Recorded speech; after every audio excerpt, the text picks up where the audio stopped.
Herkese merhabalar. Bugün sizlerle hafta sonu misafirlerim için özenle hazırlamış olduğum kahvaltı soframı paylaşmak istiyorum.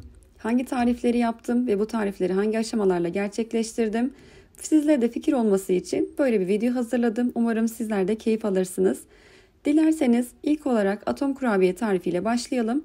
Bunun için iç harcını hazırlayarak başlayabiliriz. 2 adet elmayı soyup rendeledikten sonra tavaya aktaralım. 5-6 adet kuru incir, 3-4 adet hurma veya kuru kayısı da tercih edebilirsiniz. Bir avuç kadar da kuru üzümü önce biraz sıcak suda beklettim, yıkadım, ardından tavaya ekledim.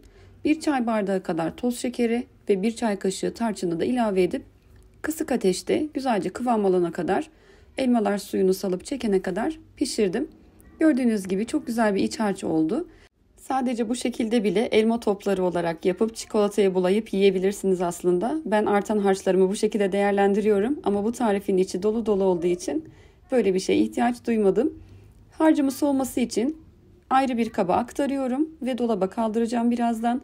Harcım soğuyana kadar da hamurunu yapmaya başlayabiliriz.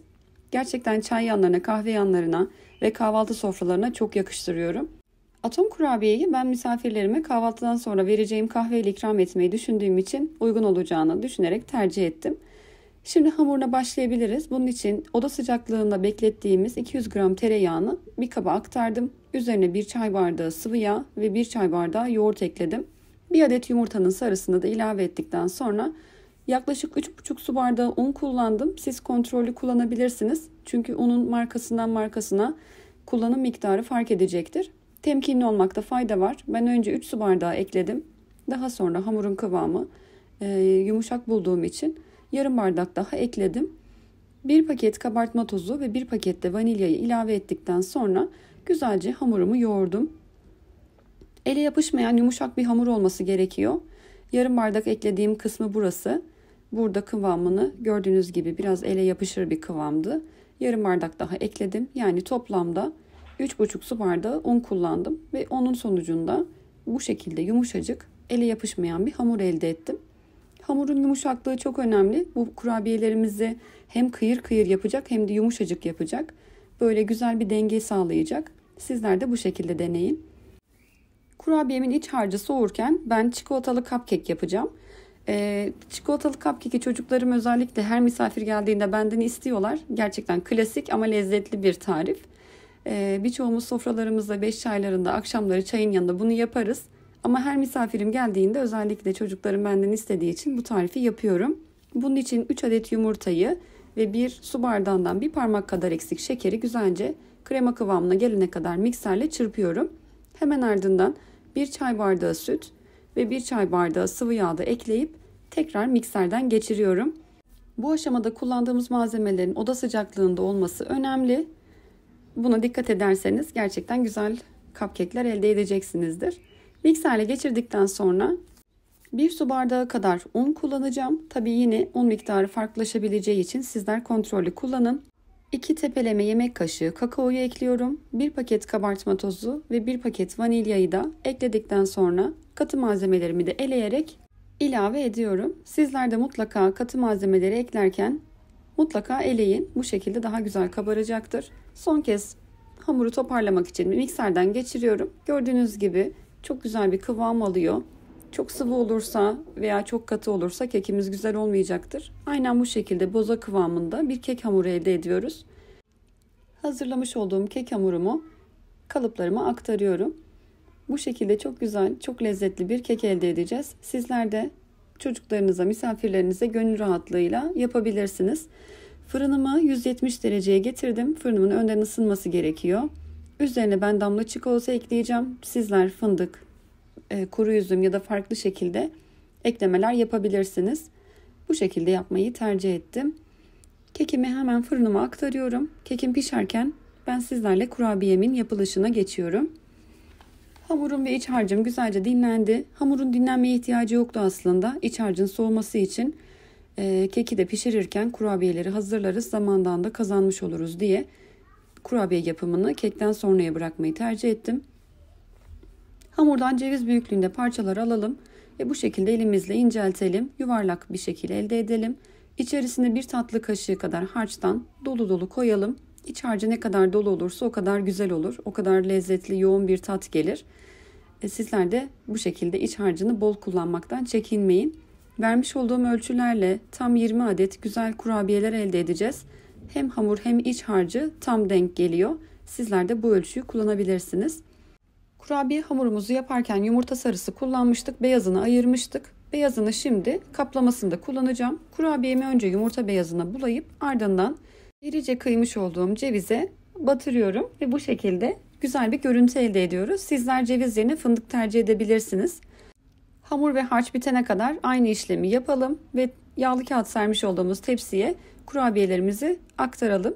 Kurabiyeleri 170 derecede güzelce kızarana kadar pişirelim.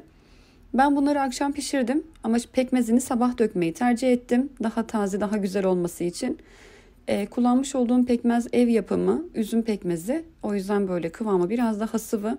Sizler evinizde dut ya da üzüm pekmezi damak zevkinize göre hangisi varsa ondan bir tatlı kaşığı kadar her bir kurabiyenin içine ilave edebilirsiniz. Gördüğünüz gibi içi dolu dolu, hamuru çok güzel.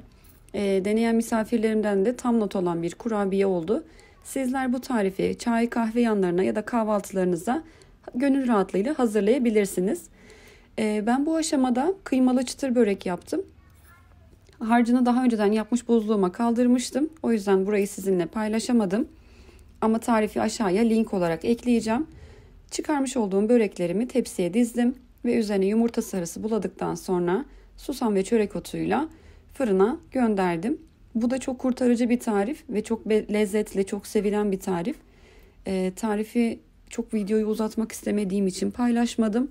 Aşağıdaki linkten mutlaka izleyin.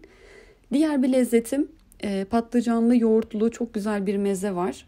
Bunu yapmaktan çok keyif alırım. Sizlerle de onu paylaşmak istedim. Bu kahvaltımda da özellikle yapmayı tercih ettim. Patlıcanlarımı burada 2 adet gösteriyorum ama sonradan az olacağını düşündüğüm için 1 adet daha ekledim. Yani toplamda 3 adet patlıcanı soyup güzelce küp küp doğradım. Patlıcanlarım çok taze olduğu için tuzlu suda bekletmeye ihtiyaç duymadım. Sizler eğer patlıcanınızın acı olabileceğini düşünüyorsanız yarım saat 15 dakika kadar tuzlu suda bekletebilirsiniz. Benim patlıcanlarım bahçe patlıcanıydı ve çok taze olduğu için direkt olarak doğrayıp tepsiye aktardım. Yağlı kağıt sermiş olduğum tepsiye patlıcanlarımı aktarıp üzerine zeytinyağı ve tuzla harmanlayıp lezzetlendirip fırına göndereceğim. Siz yağda da kızartabilirsiniz ama ben böyle çok hafif olduğunu düşünüyorum. Yağda kızartmayı çok fazla tercih etmiyorum. Airfryer'da da yapabilirsiniz. Benim fırınım zaten açıktı. İçerisinde börekler vardı. Börekler piştikten hemen sonra fırının sıcağıyla da bunu pişireceği için bu şekilde patlıcanları da hemen arkasından gönderdim. Gördüğünüz gibi börekler çok güzel pişti. Onları hemen servis tabağıma aldım ve masada yerini alması için içeri gönderdim. Cupcake'lerim de önceden pişmiş, dolapta bekliyordu zaten. Onları da servis tabağına aldım ve masada yerini aldı. Diğer bir tarifim patates salatasıydı. Bunun için 5-6 adet orta boy patatesi soyup haşladım. Patateslerim haşlanırken ben de yeşilliklerini güzelce ince ince doğradım. Ben yeşillik olarak dereotu ve maydanoz tercih ettim. Evinizde varsa taze soğan da kullanabilirsiniz. Patateslerim bu şekilde haşlanmış ve hazır bir şekilde önüme gelmiş oldu.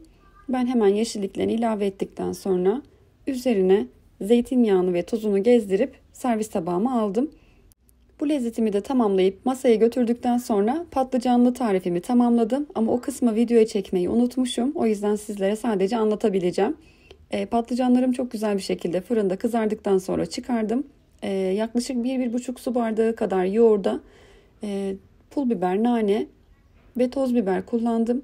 Biraz da tuz ekledikten sonra patlıcanlarla birleştirdim. Gerçekten lezzetli ve güzel bir meze oluyor. Ana yemeklerin yanına da tercih edebilirsiniz. Ben bu sefer kahvaltı sofrasında kullanmayı tercih ettim. Soframın son hali bu şekilde tamamlanmış oldu. Gerçekten göze hitap eden güzel bir sofra olduğunu düşünüyorum. Sizler de düşüncelerinizi ve yorumlarınızı benimle yorumlarda paylaşırsanız sevinirim. Umarım sizler için de fikir olmuştur. Deneyecek olan herkese şimdiden afiyet olsun diyorum.